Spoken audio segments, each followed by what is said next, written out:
Throughout the 2010s, Charlie Kimball was a steady competitor in IndyCar. He got a win at Mid-Ohio in 2013 and was somebody who could challenge for other wins.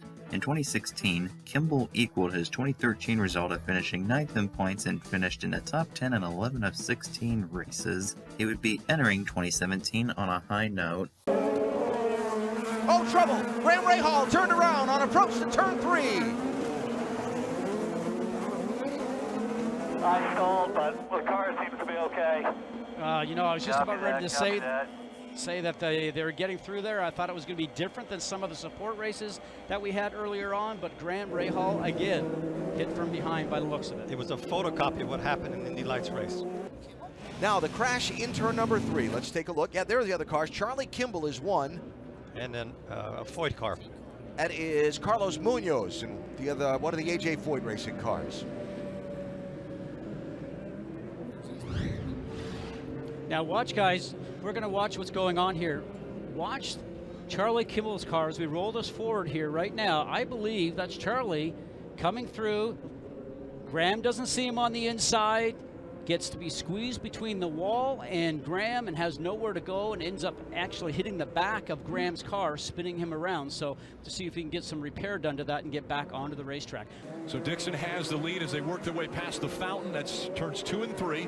Oh, that's tight right there. You're not going to go 2 abreast for very long. Oh no, Kimball! Right away. What did I tell you? And that is Charlie. That will put him out. And that's 2 races in a row. Kimball went out on the first lap at St. Pete. I could see that brewing immediately. I said, you're not going to go 2 abreast for very long. And Will Power looks like he might have a bent A-arm. Yeah, but Charlie's car, the rear suspension is broken, the rear wing is broken, side pod, but this is disastrous for Will Power. Obviously front wing broke, but that front toe out could be bent as well. And for the second race in a row, Charlie Kimball involved in an early incident on track. Charlie, what happened? Yeah, I went through the fountain and got a pretty good exit. I think I got clear of the 12 car. I thought I was clear. Went into turn 4 and about the apex, he got into the back of me and turned me, put me into the wall pretty heavy. It's frustrating because the Novo Nordisk team, the 83 crew, worked so hard this weekend. We didn't have a great day Friday, but we had a really good day yesterday, ending up 7th and qualifying less than 100th out of the fast 6. So I feel for these guys. They worked so hard all weekend. We had a fast race car, and unfortunately, when you're street racing like you are here at Long Beach, these things happen. But it caught me out at St. Pete, caught me out here. So hopefully we're saving up some luck for Barber, Phoenix, and then especially at Indianapolis. Charlie will watch his teammate fight for the lead now. Charlie Kimball in smoke. Caution flag is out. That's engine number 2. All right, bring it on down here.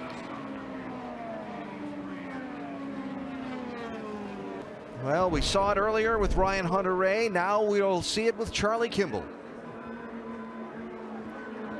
Going down the straightaway, almost the same scenario as Ryan Hunter-Reay.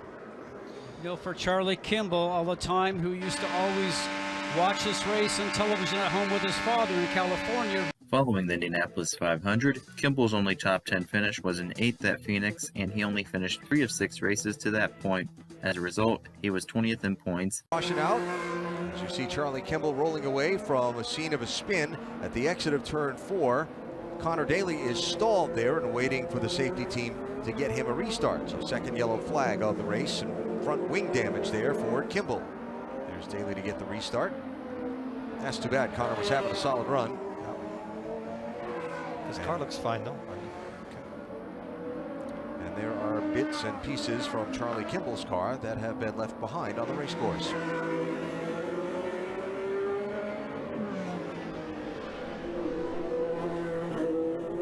Been kind of a difficult weekend for Kimball and 83 team.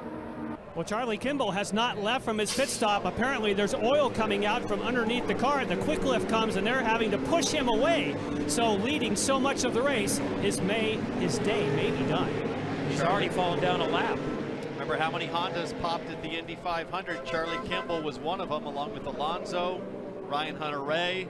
So strange to see that happen on a pit stop. Not sure if that's engine related, but I have to think so. He's going back to the garage. He's already led more oval laps than in any other IndyCar event.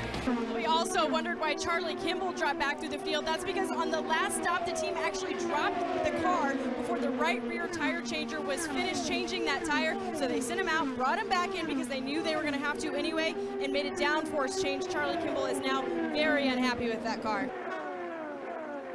Kimball pops down low, can't get Munoz there for ninth. But Daly will get a run coming off the corner. He got checked up. Daly is right there. Oh! Big block. That will definitely get looked at by the chief steward. So that was a huge defensive maneuver on the back straightaway.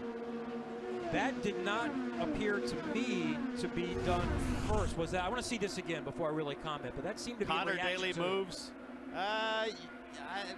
50-50. You could make an argument that Kimball was just going right as Daly was going, but I think Kimball knew exactly when Daly was going to pop. How did he get away with that? Reactionary blocking. What an idiot. I think the Irish, Connor Daly, by the way, the Irish American just got very Irish. Now I got to ask you, you had some pretty hard battles with Elio Castroneves, but more notably with Charlie Kimball. What happened there?